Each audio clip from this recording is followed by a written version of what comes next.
Yes. So I'm telling young people, look, no matter how bad your situation is, I'm not going to pretend it's okay. It's not okay.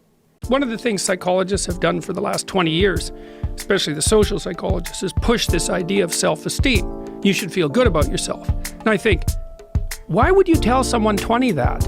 It's like, you should feel good about who you are. It's like, no, you shouldn't. Why should you feel good about who you are? It's like, you should feel good about who you could be.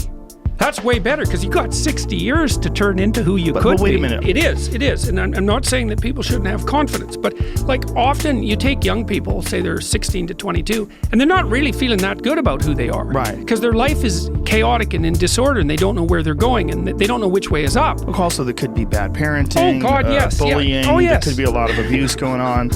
And I think that's one of the reasons why that resonates with people, this idea of be happy about who you are. Right. Feel good about who you are. Right. But the thing is, it has to be stated with precision. You should treat yourself as if you're valuable, especially in potential. But you should concentrate on who you should become, especially if you're young. And so let's say you're miserable and nihilistic and chaotic and depressed and all of that now, and you have your reasons, terrible parenting, abuse, all of those things. It's like, well, you should feel good about yourself. It's like, no, it's not the right message. Is that it's more like you should understand how much potential there is within you to set that straight. And then you should do everything you can to manifest that in the world, and it will set it straight.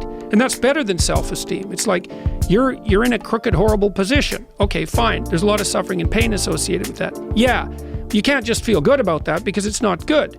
But you can do something about it. You can genuinely do something about it.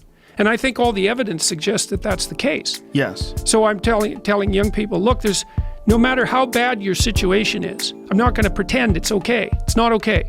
It's tragic, tainted with malevolence. And some people really get hurt by malevolent people, like, terribly hurt. Sometimes they never recover. It's really awful. But there's more to you than you think.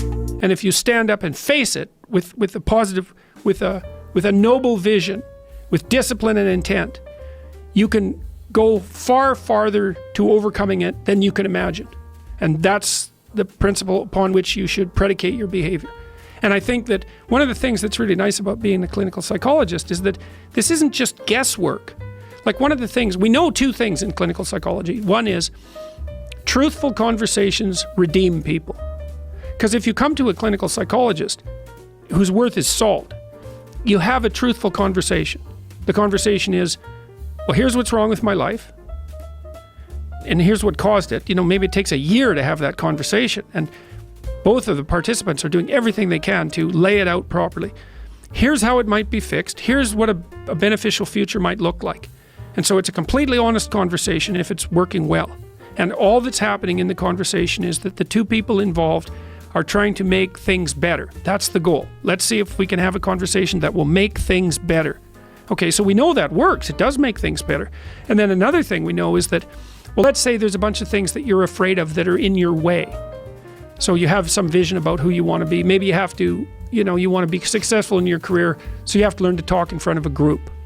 It's like, okay, well, you're afraid of that. It's like, no wonder you don't want to be humiliated. So, okay, so what do we do about that? Well, maybe we first get you to speak in front of one person, and then 3 people, for 5 minutes, and then for 10 minutes. Like, graduated exposure to what you're afraid of. Voluntary graduated exposure to what you're afraid of is curative. And that's true. It works. The documentation is in. It's how people learn. So to tell people that if you confront the world forthrightly, if you speak the truth, and you expose yourself courageously to those things that you're afraid of, that your life will improve.